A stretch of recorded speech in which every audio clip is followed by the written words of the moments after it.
Le roi de Belge, Philippe, en séjour en RDC, s'est recueilli ce mercredi 8 juin 2022 au mémorial des anciens combattants situé au rond-point de la force publique dans la commune de Kasavubu. Un geste posé en présence du président de la République démocratique du Congo, Félix-Antoine Tshisekedi Tshilombo, pour honorer la mémoire des militaires congolais de la force publique décédés durant la Première et la Seconde Guerre mondiale en 1914 à 1918 et 1940 à 1945. Pour le ministre congolais de la Défense nationale et des anciens combattants, le docteur Gilbert Kabonda Kourenga, cette cérémonie est un hommage de ces deux nations à leurs dignes fils qui, durant la Première et la Deuxième Guerre mondiale, ont sacrifié leur vie pour que vivent à jamais dans la paix et la communauté d'intérêt les royaumes de Belgique et la République démocratique du Congo. Il a en outre formulé le vœu de voir Sa Majesté le roi des Belges et le président de la RDC donner l'impulsion d'une initiative de pérennisation multidimensionnelle du patrimoine commun qui constitue les hauts faits d'armes salvataires de la force publique.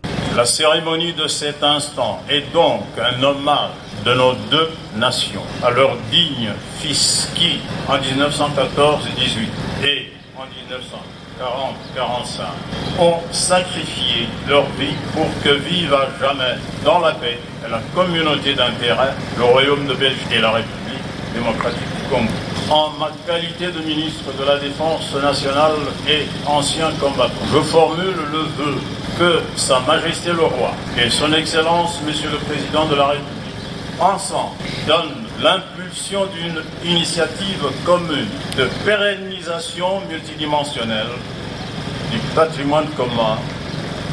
que constituent les hauts faits d'armes salvateurs de la force publique. Après l'adresse du ministre Kabonda, le caporal Kunyuku Ngoma Albert, âgé de 100 ans d'existence et le seul survivant de la Deuxième Guerre mondiale, a été décoré commandeur de l'ordre de la couronne parmi les plus hautes distinctions du royaume de Belgique par Sa Majesté le roi Philippe.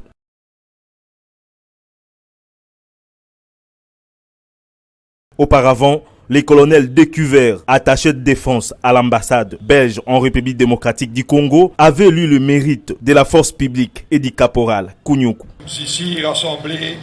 pour nous souvenir et rendre hommage aux anciens combattants de la force publique impliqués dans les deux guerres mondiales. La force publique, qui était initialement une gendarmerie, se transformera en véritable armée en 1914-18.